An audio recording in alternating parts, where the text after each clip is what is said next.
Good evening है सबैजनालाई good evening है। आज चाहिँ सानो जानकारी लिएर आएको छु है हजुरहरूको माझमा है। के हो भन्दाखेरि चाहिँ तपाईँहरूले देखिरहनु भएको होला है, यसको नाम के हो, यसको कामहरू के हो, तर पनि है हजुरहरूले सानो जानकारी है। यसलाई चाहिँ हामीले बनमारा भनेर चिन्छौँ हाम्रो लोकल ल्याङ्ग्वेजमा चाहिँ होइन, तर यसलाई हाम्रो साइन्टिफिक नेमले चाहिँ भन्छ यसलाई एगरेटिना एन्डोफोरा भनेर चिनिन्छ होइन।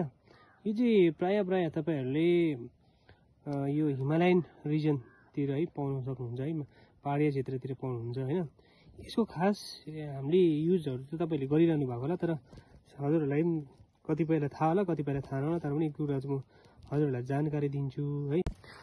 तपाईँहरूको जब कोही हातहरू काट्छ है, के गर्दाखेरि हातहरू काट्छ होइन, त्यो हातहरू काटेपछि चाहिँ तपाईँले के गर्नु पऱ्यो भन्दाखेरि चाहिँ यो यसको पत्ताहरू हुन्छ होइन, यसलाई पत्ता चाहिँ चुडाएर चाहिँ होइन, तपाईँहरूले चुडाएर चाहिँ यसलाई पुरा माडेर होइन, यसले पुरा माडेर चाहिँ यसको चाहिँ एक रस जस्तो निकालेर पानी निकालेर तपाईँले त्यो चोट भएको ठाउँमा चाहिँ लगाउनु भयो भने चाहिँ त्यो ब्लडलाई चाहिँ यसले कोअगुलेट गर्छ क्या, यसले चाहिँ जमाउँछ, बाहिर निस्किँदैन। एउटा काम भयो।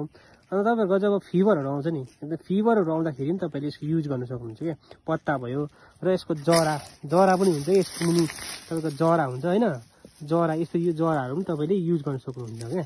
यो जब ज्वरोहरू आउँछ तपाईँलाई है त, यसको योहरू तपाईँहरूले अरू के काममा भन्दाखेरि चाहिँ तपाईँले स्लिप डिसअर्डर भयो होइन, जस्टिस एन्ड युक्लर्सहरूको हुँदाखेरि तपाईँहरूलाई डिसेन्ट्री, ओरल एन्ड स्किन सोर्सहरू हुँदाखेरि पनि तपाईँले युज गर्न सक्नुहुन्छ होइन। अनि तपाईँहरूले यो जस्तै कोही कोहीलाई निन्द्रा लाग्दैन है, निन्द्रा नलाग्दाखेरि तपाईँहरूले एक दुईवटा पत्ता टोकेर सुत्नु भयो भने यसले धेरै फाइदा पुऱ्याउँछ। मैले एक ताल चाहिँ मैले यसलाई एक्सपिरियन्स पनि गरेको छु है। यो पत्ता 2-3वटा पत्ता खाएर सुत्दाखेरि चाहिँ यसले निन्दहरू पनि आउँदो रहेछ क्या। यसको चाहिँ यस्तो काम छ है। तपाईँहरूले है फलो गर्दै गर्नु होला, सपोर्ट तपाईँहरूलाई यस्तै भिडियो लिएर चाहिँ आइरहने छु है। किप सपोर्टिङ गाइज होइन, टाइम पाउँदाखेरि यस्तो भिडियो चाहिँ लिएर आइरहने छु है। तपाईँहरूको सपोर्ट है, माया चाहिँ चाहिन्छ है। एक थम्स अप दिनु चाहिँ नभुल्नु होला है। फेरि नेक्स्ट भिडियोमा हजुरलाई चाँडै नै मिल्नेछु है त।